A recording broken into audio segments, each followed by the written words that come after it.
ನಮಃ ಸದಸೇ ನಮಃ ಸದಸಸ್ಪತಯೇ ನಮಃ ಸಖೀನಾಂ ಪುರೋಗಾಣಾಂ ಚಕ್ಷುಷೇ ನಮೋ ದಿವೇ ನಮಃ ಪೃಥಿವ್ಯೈ ಸಪ್ರಥಸಭಾಂ ಮೇ ಗೋಪಾಯ ಯೇ ಚ ಸಭ್ಯಾ ಸಭಾಸದಃ ತಾನಿಂದ್ರಿಯಾವತಃ ಕುರು ಸರ್ವಮಾಯುರುಪಾಸತಾಂ.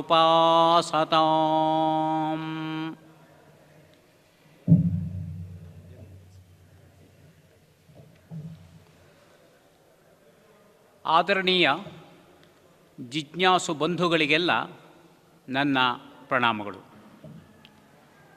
ವೇದಿಕೆಯಲ್ಲಿ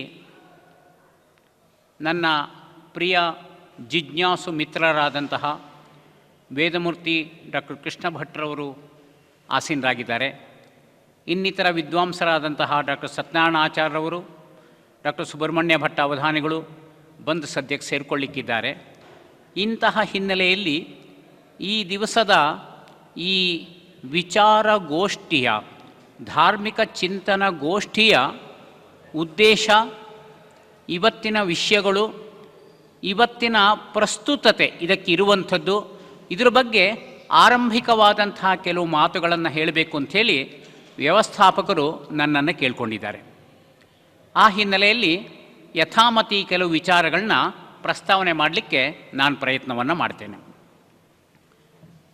ನಾವೆಲ್ಲರೂ ಕೂಡ ಮೂಲತಃ ಮಾನವರು. ಮಾನವ ಅಂತ ಅಂದ ಕೂಡಲೇ ಮನ್ನಂತ ಅದಕ್ಕೆ ಧಾತು. ಆ ಧಾತುವಿಗೆ ಜ್ಞಾನ, ಚಿಂತನೆ ಅಂತ ಅರ್ಥ.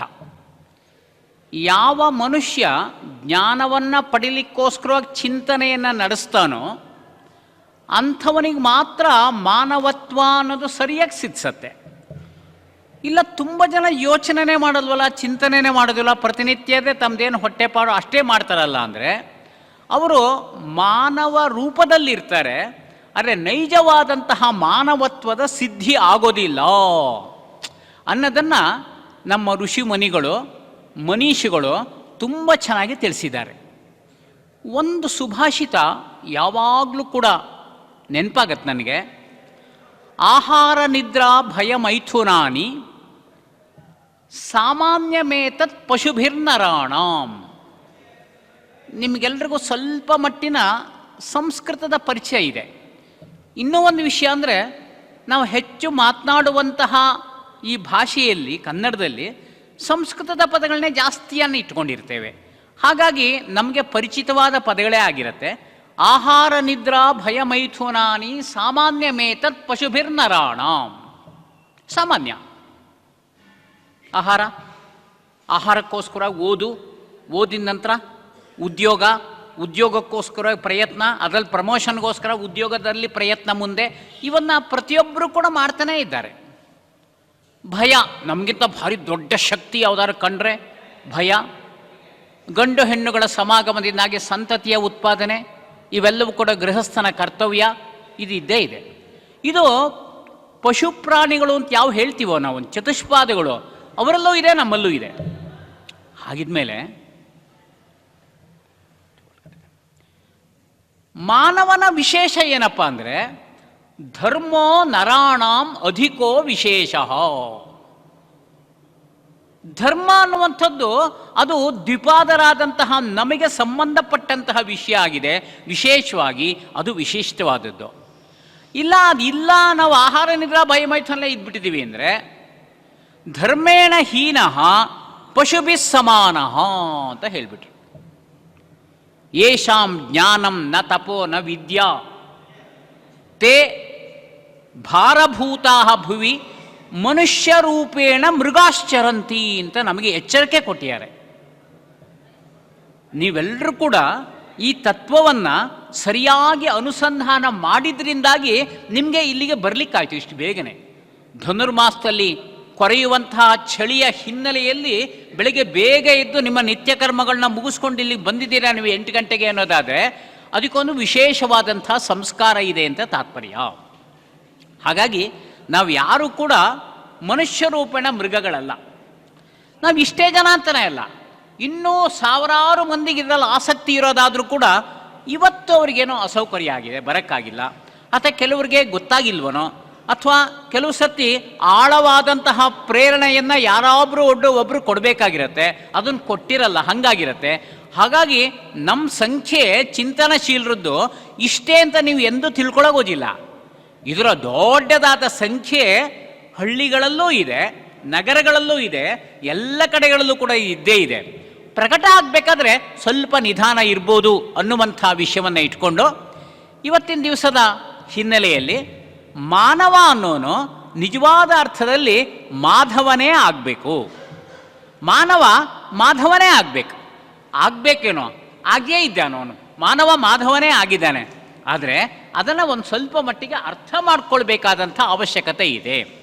ಅರ್ಥ ಮಾಡ್ಕೋಬೇಕಾದ್ರೆ ಮಾನವ ಏನಾಗಬೇಕಪ್ಪ ಅಂದರೆ ಅವನು ಜಿಜ್ಞಾಸು ಆಗಬೇಕು. ಜಿಜ್ಞಾಸು ಅಂದರೆ ಜ್ಞಾತುಂ ಇಚ್ಛುಹು, ತಿಳಿಬೇಕು ಅಂತ ಇಚ್ಛೆ.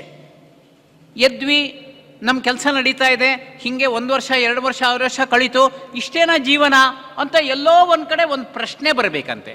ಆ ಪ್ರಶ್ನೆ ಯಾವಾಗ ಬರುತ್ತೋ ಆಗ ಅವನು ಮಾನವತ್ವದಿಂದ ದೈವತ್ವಕ್ಕೆ ಏರಲಿಕ್ಕೆ ಒಳ್ಳೆಯದಾದಂಥ ಸೋಪಾನ ಆಗತ್ತೆ ಅನ್ನೋದನ್ನ ಇಟ್ಕೊಂಡು ಈ ದಿವಸದ ಚಿಂತನೆ ಇದೆ. ಈ ದಿವಸದ ಒಂದು ವಿಶೇಷ ಅಂದರೆ ಮಾರ್ಗಶೀರ್ಷ ಮಾಸದಲ್ಲಿ ನಾವಿದ್ದೇವೆ. ಮಾಸಾನಾಂ ಮಾರ್ಗಶೀರ್ಷೋಸ್ಮಿ ಅಂಥೇಳಿ ಕೃಷ್ಣ ಪರಮಾತ್ಮ ಹೇಳಿದ್ದಾನೆ. ಮಾರ್ಗಶೀರ್ಷ ಮಾಸ ಏನಿದೆಯೋ ಇದು ಎಲ್ಲ ದೇವತೆಗಳ ಆರಾಧನೆಗೆ ತುಂಬ ವಿಶಿಷ್ಟವಾದದ್ದು.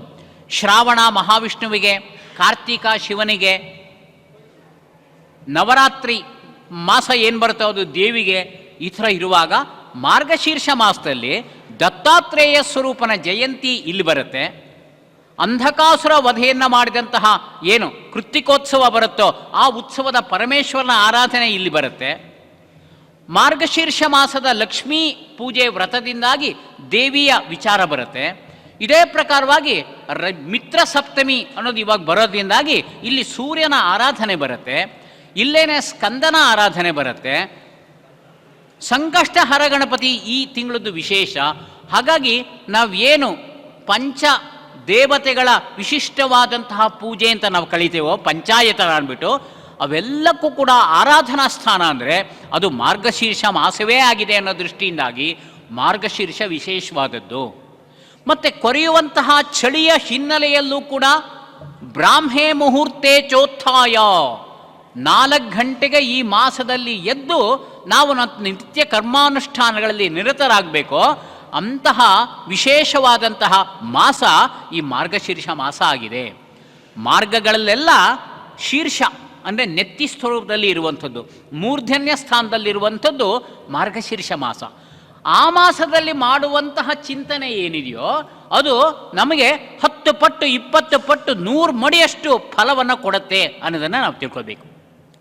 ನಾವು ಪ್ರತಿನಿತ್ಯವೂ ಕೂಡ ನಮ್ಮ ಆಚರಣೆಯನ್ನು ಮಾಡ್ತಾ ಇದ್ದೇವೆ. ನಿತ್ಯ ಕರ್ಮ, ನೈಮಿತ್ತಿಕ ನಿಮಿತ್ತಪೂರ್ವಕವಾಗಿ ಆಗುವಂತಹ ಬೇರೆ ಬೇರೆ ಸಂದರ್ಭದಲ್ಲಿ ಮಾಡುವಂತಹ ಕರ್ಮಾನುಷ್ಠಾನಗಳನ್ನು ನಾವು ಮಾಡ್ತಾ ಇದ್ದೇವೆ. ಈ ಹಿನ್ನೆಲೆಯಲ್ಲಿ ಯಾತಕ್ಕೆ ಮಾಡ್ತಾ ಇದ್ದೀವಿ ಇದನ್ನು ಅನ್ನುವಂತಹ ಚಿಂತನೆಯನ್ನು ಬೆಳೆಸ್ಕೊಳ್ಬೇಕು.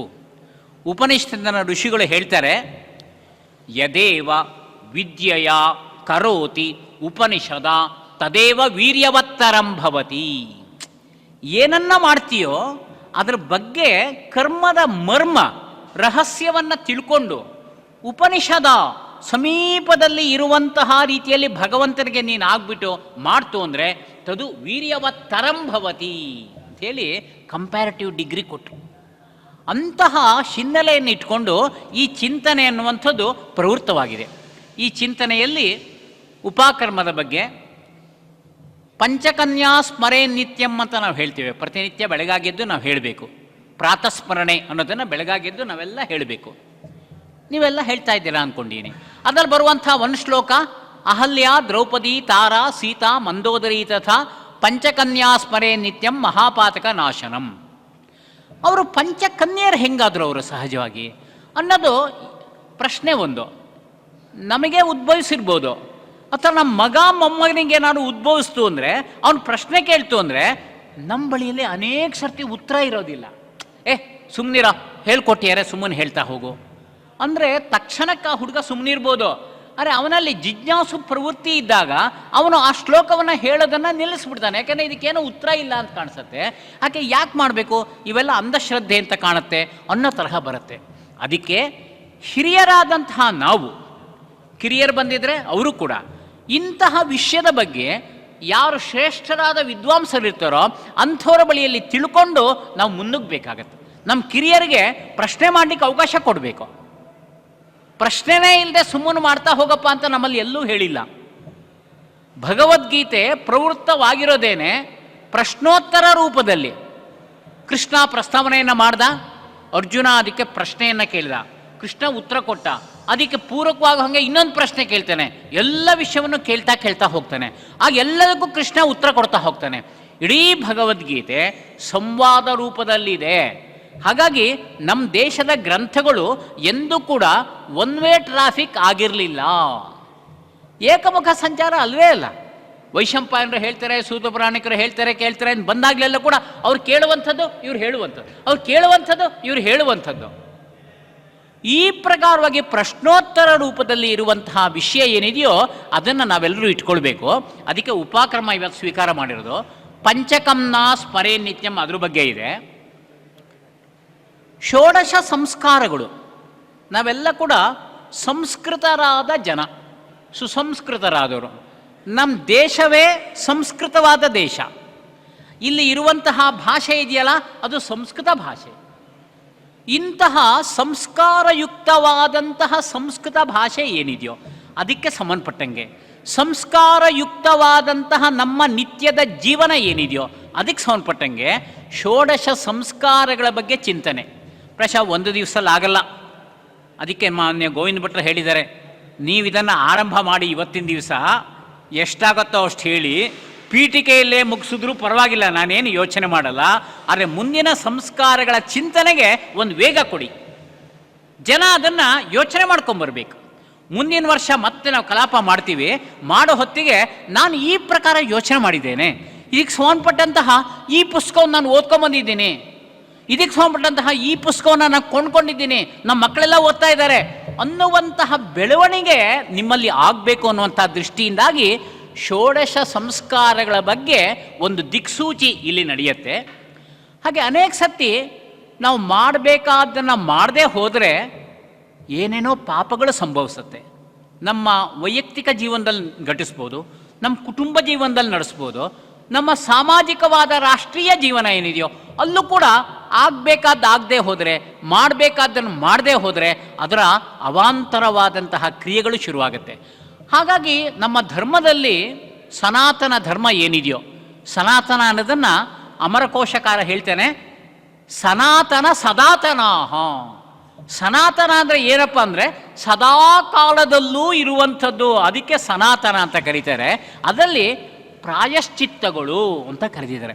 ಇಂತಹ ತಪ್ಪನ್ನು ಮಾಡಿದ್ರೆ ಇಂತಹ ಪ್ರಾಯಶ್ಚಿತ್ತ ಅಂತ ಅವುಗಳಿಗೆ ಸಂಬಂಧಪಟ್ಟಂತಹ ರೀತಿಯಲ್ಲಿ ಇವತ್ತಿನ ವಿಚಾರವನ್ನು ಮಂಡನೆ ನಡೀಲಿಕ್ಕಿದೆ. ಇವತ್ತಿನ ದಿವಸ ನಮ್ಮ ಆದರಣೀಯ ಪ್ರಾತಸ್ಮರಣೀಯ ವಿದ್ವಾಂಸರಾದಂತಹ ವೇದಮೂರ್ತಿ ಸತ್ಯನಾರಾಯಣ ಆಚಾರ್ಯರು ದಯಮಾಡಿಸಿದ್ದಾರೆ. ಅವರು ವೇದ ಅಧ್ಯಯನದಲ್ಲೂ, ವೇದಾಂಗಗಳ ಅಧ್ಯಯನದಲ್ಲೂ, ಶಾಸ್ತ್ರಗಳ ಅಧ್ಯಯನದಲ್ಲೂ, ಮಹಾಕಾವ್ಯಗಳ ಅಧ್ಯಯನದಲ್ಲೂ, ಜನಪದ ಸಂಸ್ಕೃತಿಯ ಚಿಂತನ ಪರಂಪರೆಯಲ್ಲೂ ಕೊನೆಯ ವ್ಯಕ್ತಿ ಒಬ್ಬ ಕೂತಿದ್ರೆ ಅವನವರೆಗೂ ಕೂಡ ಈ ವಿಚಾರವನ್ನು ತಲುಪಿಸುವಂತಹ ವಿಶೇಷ ಸಾಮರ್ಥ್ಯವನ್ನು ಹೊಂದಿ ಅದನ್ನು ಎಲ್ಲ ಕಡೆ ಪ್ರಕಾಶಗೊಳಿಸ್ತಾ ಇರುವಂತಹ ವಿಶಿಷ್ಟ ಜ್ಞಾನ ತಪಸ್ವಿಗಳು ಅವರು ದಯಮಾಡಿಸಿದ್ದಾರೆ. ಪೂರ್ಣಪ್ರಜ್ಞಾ ವಿದ್ಯಾಪೀಠದ ಪ್ರಾಚಾರ್ಯರಾಗಿ ಆ ಸಂಸ್ಥೆಯನ್ನು ಮುನ್ನಡೆಸ್ತಾ ಇದ್ದಾರೆ. ಅವರು ಈ ಕಲಾಪಕ್ಕೆ ದಯಮಾಡಿಸಬೇಕು ಅಂತ ಹೇಳಿ ನಾನು ಕೇಳ್ಕೊಳ್ತೀನಿ.